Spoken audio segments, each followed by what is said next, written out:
Hello everyone, today I'll show you how to change the anti-aliasing setting in the 7 Deadly Sins Origins.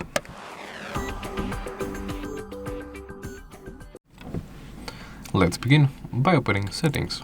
From there, navigate to the Graphics. Here, scroll down to the Graphics section and scroll down further, because right at the bottom should be the anti-aliasing setting. Open the context menu. As you can see, it goes from very low to medium to high to very high. Pick whichever option you prefer. I'll go with high. Now to explain what actually anti-aliasing does. This makes sure that the edges don't have visible or pixelated steps on them, as they are sometimes called.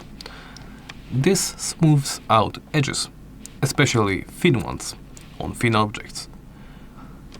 For example, imagine the model of the bird. On this, under certain circumstances, the edge of the feather would have a pixelated or step-like appearance, appearing, well, low quality, maybe even a bit jarring. Increasing the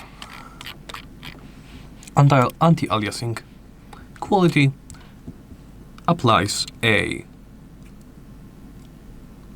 I don't know if it's exactly a blur, if it is additional layer of edge creation, but it ensures that you don't have those sharp and nasty edges. Of course, once you pick your anti-aliasing level, you can press the X button, and that's it.